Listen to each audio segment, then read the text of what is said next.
اب ہے تو یہ مواسات کا مہینہ، ہمدردی کا مہینہ اور صبر کا مہینہ، اور اس میں تو تعلیم یہ دی گئی ہے کہ کوئی تم سے لڑنے بھی آئے تو کیا کرو، یہ کہہ دو میرا روزہ ہے۔ لیکن انتہائی افسوس کی بات ہے کہ ہمارے پاکستان اور افغانستان کے درمیان جنگ چھڑ گئی ہے۔ افسوسناک بات ہے کہ رمضان کے مہینے میں یہ جنگ چھڑ گئی، ادھر بھی مسلمان ادھر بھی مسلمان، اور آپس میں برسر پیکار ہو گئے۔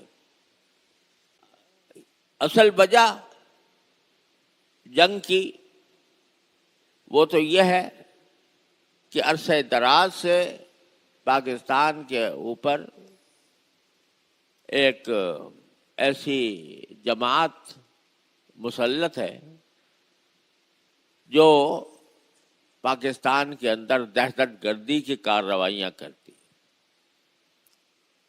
اس نے اپنی دہشت گردی میں مسجدوں کو نہیں چھوڑا، بچوں کو نہیں چھوڑا، عورتوں کو نہیں چھوڑا، علماء کو نہیں چھوڑا، اور بلا امتیاز مسجد کے نمازیوں پر خودکش حملے، بازاروں پر خودکش حملے، اپنی خودکشی کر کے دوسرے کو نقصان پہنچانے کا سلسلہ۔ اور جو جماعت یہ کام کر رہی ہے وہ نام لیتی ہے طالبان کا، تحریک طالبان پاکستان۔ ہم بار بار اس بات کو واضح طور سے اعلان کر چکے ہیں کہ یہ تحریک جو ہے یہ کسی طرح بھی ان کے لیے جائز نہیں ہے، حرام ہے ان کے لیے کہ مسلمانوں کے اوپر حملہ آور ہو، اور یہ سلسلہ سال سال سے چل رہا ہے۔ افسوس ہے کہ ہم نے بار بار افغان طالبان جو حقیقی معنی میں طالبان ہیں، یہ تو انہوں نے نقلی طالبان ہیں، یہ اصلی طالبان جو ہیں ان سے بار بار ہم نے درخواست کی، آج نہیں بلکہ اس وقت بھی جب امریکہ کے ساتھ جنگ جاری تھی، اس وقت بھی یہ لوگ پاکستان کے اندر دہشت گردی کی کارروائیاں کرتے تھے اور اس کو جہاد کا نام دے دیتے، بغاوت کو جہاد کا نام دیا ہوا تھا۔ اس وقت بھی ہم نے کھل کر یہ بات کہی کہ یہ ناجائز اور حرام کام کر رہے ہیں، لیکن اور اس وقت ہم نے افغانستان کے طالبان سے، چونکہ ہمارے بہت اچھے قریبی روابط تھے، ہم نے ان کی حتی الامکان اپنی بس میں جتنا تھا امریکہ کے خلاف ان کی مدد کی اور ان کے ساتھ کھڑے ہوئے۔ اس وقت بھی ہم ان سے جب درخواست کرتے تھے کہ آپ یہ ایک مرتبہ یہ جو آپ کے بناوٹی طالبان ہے، تحریک طالبان پاکستان کے نام سے، آپ سے ان کا کوئی تعلق ہے یا نہیں ہے؟ تو وہ کہتے تھے کہ نہیں، ہمارا ان سے کوئی تعلق نہیں۔ تو ہم کہتے تھے ایک مرتبہ کم از کم آپ ان سے برات کا اظہار کر دیں، کیونکہ آپ کا نام استعمال کرتے ہیں۔ لیکن بار بار کہنے کے باوجود اور بار بار اس کا اقرار کرنے کے باوجود انہوں نے اس زمانے میں ان سے برات کا اظہار نہیں کیا۔ یہ رویہ ان کا افسوسناک ہے جو چلا آ رہا ہے، اور اسی رویے کی بنیاد پر اب یہ تحریک طالبان پاکستان کرنے والے ٹی ٹی پی جس کو کہا جاتا ہے، یہ اپنا امیر المومنین انہی کو کہتی ہے اور انہی کا نام استعمال کرتی ہے۔ اور پھر انہی کی زمین سے ہمارے اوپر آ کر حملہ آور ہوتی ہے. یہ سلسلہ عرصہ دراز سے چلا آ رہا ہے.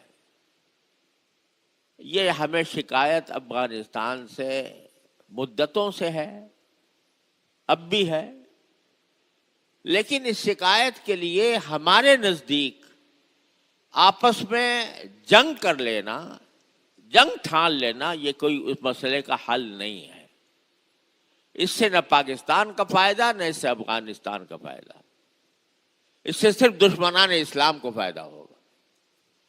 اور افسوس یہ ہے کہ یہ جنگ رمضان کے مہینے میں شروع ہو گئی. کس نے پہل کی، کس نے جواب دیا، اس بحث سے قطع نظر. لیکن رمضان کے مہینے میں قرآن کہتا ہے، رسول کریم صلی اللہ علیہ وسلم فرماتے ہیں، کوئی دوسرا بھی تمہارے ساتھ جہالت کا برتاؤ کرے، لڑائی کرے، تو تم کو میرا روزہ ہے، میں اس وقت رمضان کے اندر تم سے لڑائی نہیں کروں گا. مگر یہاں رمضان کے اندر بھی چھڑ گئی ہے. تو انتہائی افسوس ہوتا ہے، اور ہونا یہ چاہیے تھا. میں آپ سے آج حقیقت بھی عرض کر دوں کہ یہ جو فسادی گروہ ہیں، چاہے وہ ٹی ٹی پی کے نام سے ہوں، چاہے وہ داعش کے نام سے ہوں، یا کسی اور نام سے ہوں، یہ ایسے گروہ ہیں کہ جن کے بارے میں سوائے اس کے کچھ نہیں کہا جا سکتا کہ یہ پاکستان جیسے ملک کو کمزور کرنے کے لیے کھڑے ہوئے ہیں. اگر یہ کہوں تو کچھ مبالغہ نہیں ہوگا کہ کھڑے کیے گئے ہیں. آپ اس بات کا نوٹس لیں کہ کل ہندوستان کا وزیر اعظم مودی اور اسرائیل کا وزیر اعظم نتن یاہو، دونوں کی اسرائیل میں ملاقات ہوئی ہے، اور اسرائیل کی طرف سے نریندر مودی کو اسرائیل کا سب سے بڑا اعزاز دیا گیا ہے. اور دونوں کے درمیان یہ معاہدہ ہوا ہے. معاہدہ کیا ہوا ہے کہ ہم ایک مشترک فنڈ بنا رہے ہیں، اور اس فنڈ کے ذریعے ہم دونوں افغانستان کے اندر افغانستان کی مدد کریں گے پاکستان کے خلاف.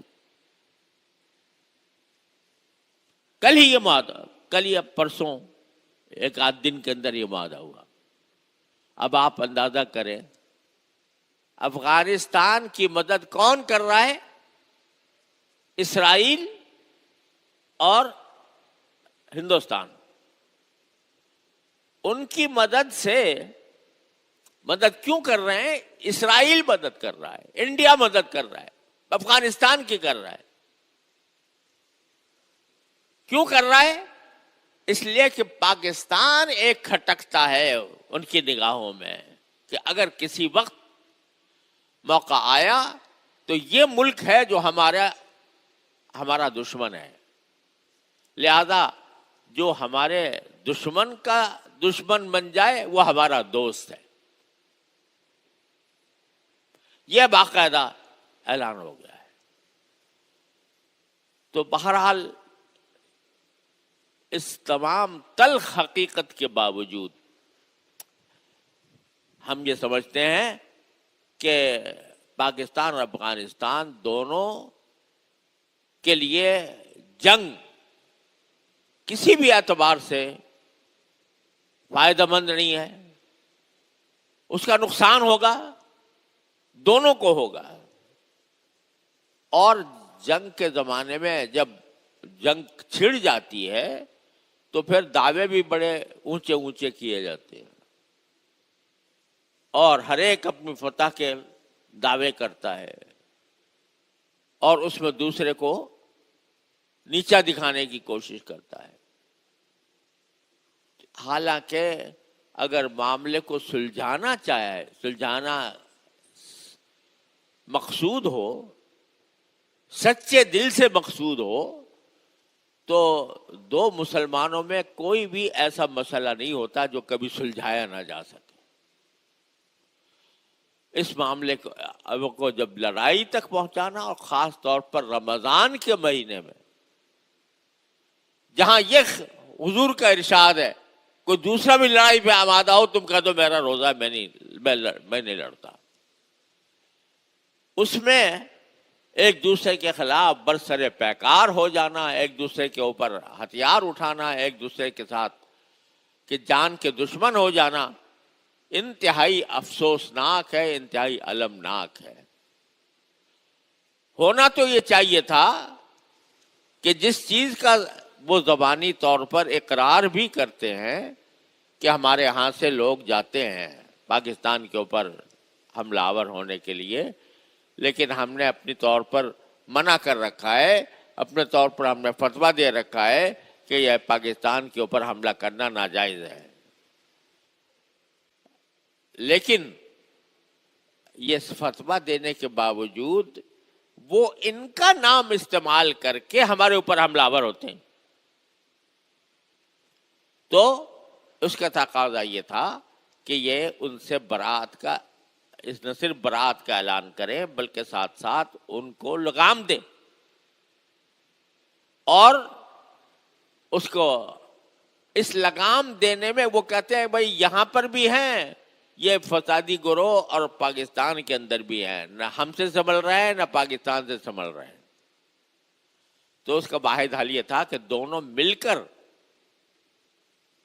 دونوں یکجان ہو کر اس فسادی گروپ کا مقابلہ کریں، نہیں یہ کہ آپس میں گتھم گتھا ہو جائے.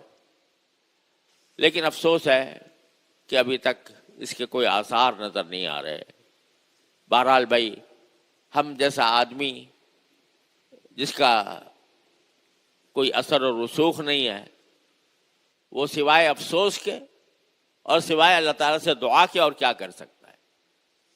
تو بھائی رمضان کے ساعتوں میں اس بات کی بھی دعا سب مسلمانوں کو کرنی چاہیے کہ مسلمان کا مسلمان سے لڑنا انتہائی مبغوض چیز ہے. رسول کریم سرورت عالم صلی اللہ علیہ وسلم نے بڑی سخت وعید فرمائی ہے کہ جب دو مسلمان تلوار اٹھا کر ایک دوسرے کے خلاف کھڑے ہو جائیں تو قاتل بھی جہنم میں اور مقتول بھی جہنم میں. یہ فرمایا رسول کریم صلی اللہ علیہ وسلم. صحابہ کرام نے پوچھا کہ یا رسول اللہ، قاتل کا تو جہنم میں آنا سمجھ میں آتا ہے، مقتول کیوں جہنم میں؟ کہ مقتول اسے جہنم میں کہ وہ یہ ارادہ لے کر نکلا تھا کہ میں اس کو قتل کروں گا، مسلمان کو. وہ داؤ نہیں چلا اس کا، ورنہ اس نے اپنی طرف سے کوئی کسر نہیں چھوڑی تھی. لہذا یہ صورتحال انتہائی افسوسناک بھی ہے، شرمناک بھی ہے، اور ہر مسلمان کو چاہیے کہ وہ اللہ کے سے فریاد کرے، یا اللہ اس مصیبت میں ہم گرفتار ہو گئے ہیں، ہمیں اس سے نکال دیجئے. اللہم الف بین قلوبنا واصلح ذات بیننا واہدنا سبل السلام. حضور نے دعا سکھائی، اے اللہ ہمارے دلوں میں الفت پیدا فرما دیجئے، اور ہمارے باہمی جھگڑوں میں اصلاح پیدا کر دیجئے، اور ہمیں سلامتی کے راستوں کی ہدایت کر دیجئے. یہ رسول کریم سرورت عالم صلی اللہ علیہ وسلم کی دعا ہے. تو اس دعا کا ہر مسلمان اہتمام کرے، اور جس کے بس میں جو کوئی کوشش ہے وہ اپنائے کہ اس فتنے کو کسی طرح ختم کیا جائے. اللہ تبارک و تعالی اپنے فضل و کرم سے ہماری ٹوٹی پوٹی عبادتوں کو قبول فرما لے، عالم اسلام پر رحم فرمائے، اور جو دشمن یہ چاہ رہے ہیں کہ یہ خود آپس میں لڑ بڑھ کر ختم ہو جائے، تو اللہ تعالیٰ دشمنوں کی سازش سے ہماری حفاظت فرمائے اور ان کو ناکام بنائے۔ وآخر دعوانا ان الحمد للہ رب العالمین۔